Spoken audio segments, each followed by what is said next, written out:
Esse é o Ancapsu e nós vamos falar sobre a reportagem do New York Times, que, cara, é uma pedrada. Meu amigo, eu vou te falar uma coisa, é o que eu tô dizendo para você. Esse negócio aqui no Brasil tá dividido, direita e esquerda, mas qualquer outra pessoa de fora que não esteja nas bolhas brasileiras, porque aqui na esquerda tá todo mundo aplaudindo o STF, é isso aí mesmo, tem que bater na direita e coisa e tal, e o pessoal da direita tá percebendo o erro, né? Mas tá todo mundo em bolha. Lá fora, o pessoal que olha de forma objetiva para isso, tá mais do que claro o absurdo que tá a ação do STF. É uma crítica muito forte, maior do que qualquer coisa que você já tenha visto. Já teve crítica anterior ao STF lá fora, mas aqui eles chegam a um ponto que é o seguinte, é dizer que isso tudo é porque a Lava Jato estava chegando no STF. É isso aí mesmo que você ouviu. Eles estão dizendo nessa reportagem que o escândalo de corrupção estava chegando no STF e foi por isso que o STF se voltou contra Bolsonaro, se voltou contra o Moro, se voltou contra a Lava Jato, soltou o Lula, desfez a coisa toda e começou esse absurdo de autoritarismo aqui no Brasil. Olha só, isso faz todo o sentido do mundo, tá? Essa notícia foi sugerida por Lorenzo Prozão, Johnny e várias outras pessoas. Obrigado ao pessoal que sugeriu notícias lá no nosso site, no visãolibertaria.com. E obrigado a você que está assistindo o nosso vídeo. Se você gosta do nosso conteúdo, por favor, deixa o seu like e se inscreva aqui no canal, né?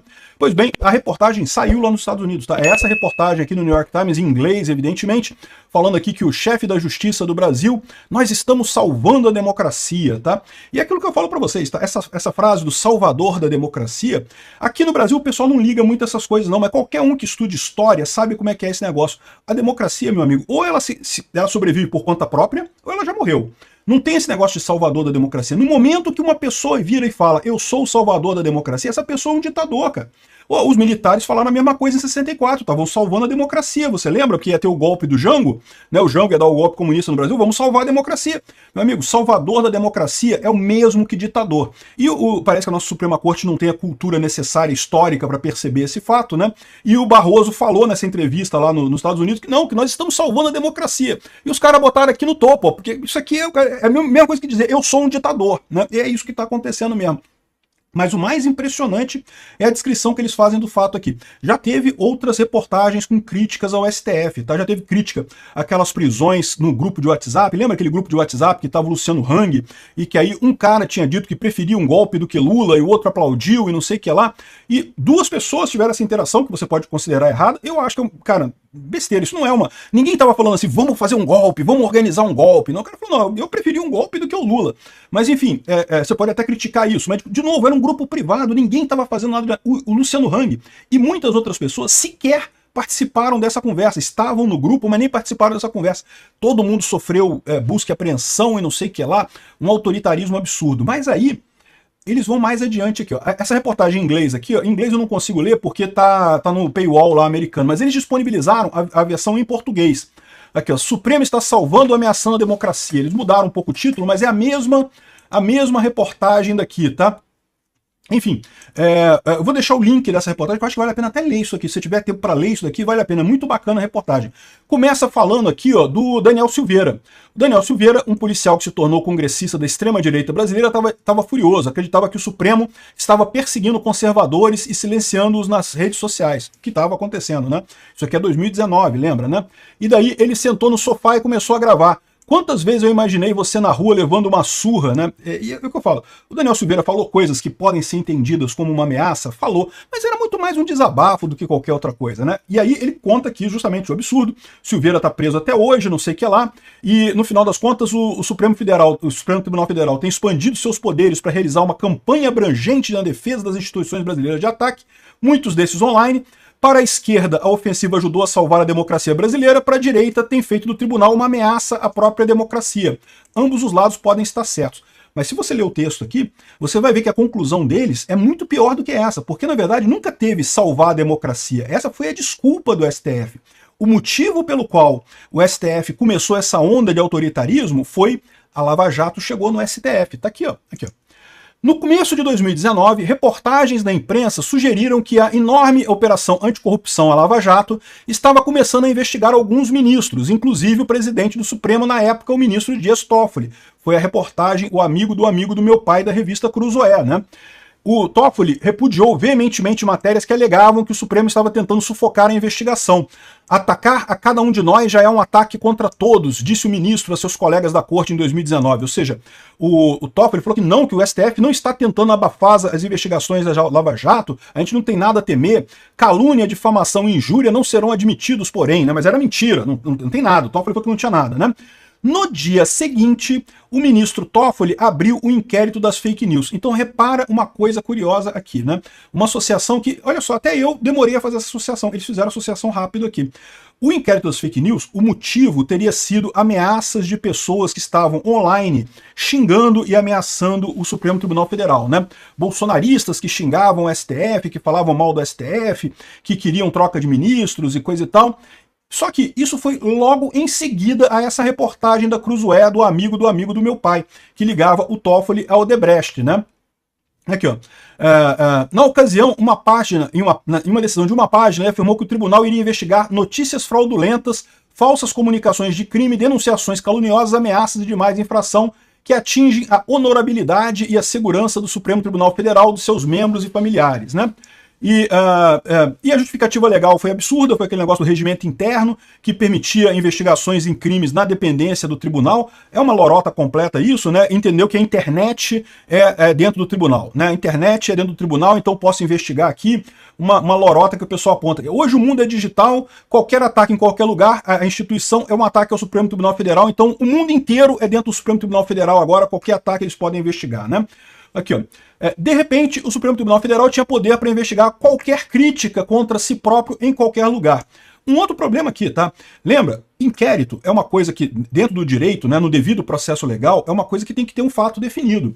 Por exemplo, se roubarem o seu carro, a polícia vai abrir um inquérito sobre o seu carro para investigar esse fato. Roubaram o seu carro.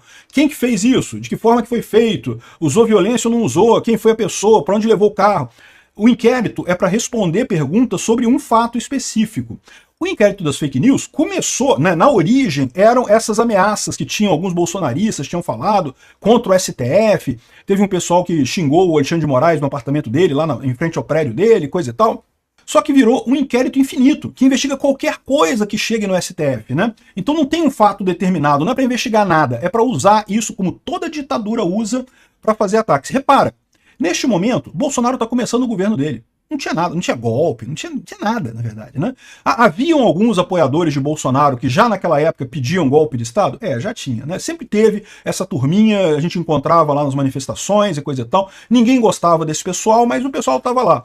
De novo, é errado o que eles faziam? É errado, mas vamos combinar, não é como se eles conseguissem mudar alguma coisa, estavam só reclamando ali, né? Enfim, aí, agora olha só. Em uma das primeiras ações à frente do inquérito, o ministro Moraes ordenou que a revista Cruzoé retirasse do ar um artigo online que ligava o Toffoli ao esquema de corrupção revelado pela Lava Jato. É a reportagem O Amigo do Meu Pai. O Moraes disse que era fake news. Olha, fake news não pode acusar a Suprema Corte de nada. Quando a revista mais tarde produziu evidências mostrando que a reportagem era precisa, ele permitiu que ela fosse publicada, mas agora o STF já estava em cima disso. O STF percebeu que ele estava na reta. Vamos combinar. Você acha que era só o Toffoli que está metido em corrupção no STF?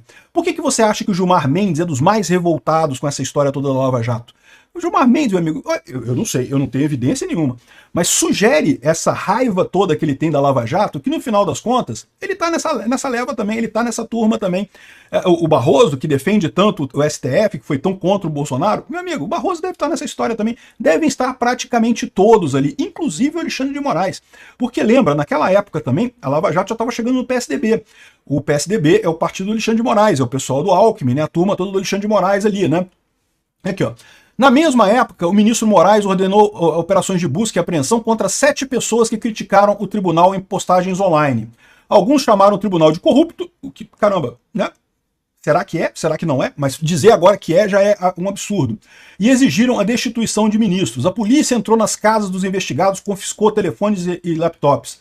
Anos depois, nenhuma denúncia foi apresentada, e é verdade, é o que eu falo para vocês, esse negócio de criar inquérito, ficar usando medida cautelar para punir as pessoas e nunca ter denúncia, isso é a assinatura jurídica de um golpe. Toda ditadura é assim, a ditadura militar brasileira fez a mesma coisa, o DOI-CODE abria inquéritos policiais para investigar estudantes, punia, prendia, fazia prisão preventiva, um monte de besteira como medida cautelar e nunca apresentava a denúncia porque não tinha nada, não tinha nada contra as pessoas, né? Era só mesmo para fazer censura, para oprimir a população que era contrária ao regime, né? Aqui, ó. Nos anos seguintes, o escopo do inquérito das fake news se ampliou e passou a focar em qualquer ataque às instituições. O ministro Moraes usou sua posição de relator para assumir o controle de pelo menos 8 inquéritos similares focados nas ações de Bolsonaro e seus apoiadores. Aí, isso explica uma outra coisa também. Olha como é que está vendo o pessoal do STF. O pessoal do STF estava vendo essa grande mudança na política brasileira. O pessoal indo mais para a direita. O que eles imaginaram? Ah, a culpa de tudo é da Lava Jato. A Lava Jato que está fazendo esse negócio. O Bolsonaro é só a parte da frente da Lava Jato. Eles estão querendo destruir o STF e todo o esquema de poder do PT. Então você vê como é que realmente a elite aristocrática socialista de Brasília tinha que reagir a isso, né? E como é que eles reagiram? Eles reagiram com a violência absurda, né? Do ponto de vista jurídico, não tem nada que apoie. Aqui no Brasil, só a esquerda e a mídia que ainda continuam acreditando que o STF está fazendo uma coisa positiva, né? Aí o STF endureceu a postura nas eleições de 2022, ele começou a censurar um monte de gente, e aí ele fala aqui também da Vaza Toga, né, que o Moraes pediu para buscar todas essas revistas golpistas, né, inclusive a revista Oeste, segundo mensagens de texto vazadas pela Folha de São Paulo, a Vaza Toga, né.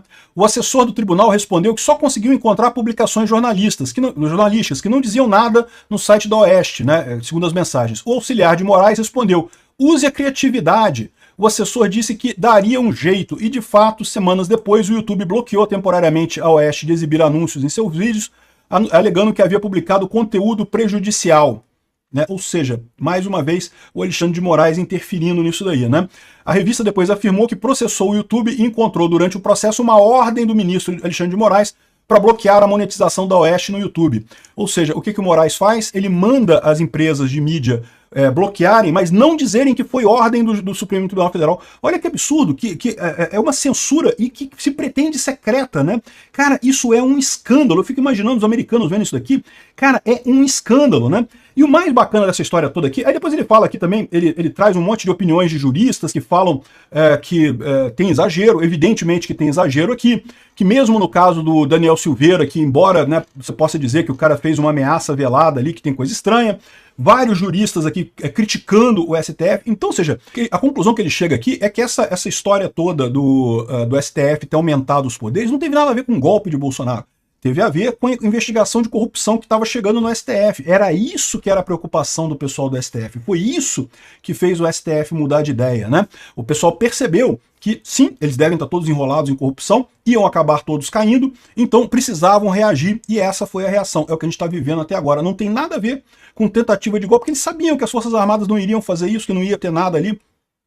Enfim, essa é a situação. E aquilo que eu falo para vocês, está ficando claro para o mundo inteiro esse tipo de coisa. Aqui no Brasil, a esquerda, os jornalistas ainda ficam pensando assim, não, porque valeu a pena, porque tirou o Bolsonaro, e não sei o que o Bolsonaro ia dar um golpe, mas agora está exagerando. Repara como é que isso é uma visão falsa. Não, meu amigo, desde o início, isso foi para proteger juiz corrupto do STF. Desde o início, nunca teve nada a ver com golpe. O pessoal sabia que não tinha golpe nenhum do Bolsonaro, que mesmo que o Bolsonaro quisesse dar golpe, não conseguiria dar golpe, foi o que eu sempre falei aqui no meu canal, não existe a chance de golpe no Brasil. Sempre foi o golpe, foi a desculpa que eles deram para ir atrás da Lava Jato, para destruir a Lava Jato e conseguir voltar com a esquerda, voltar com a corrupção no poder, né? Quem caiu nisso daí caiu, né?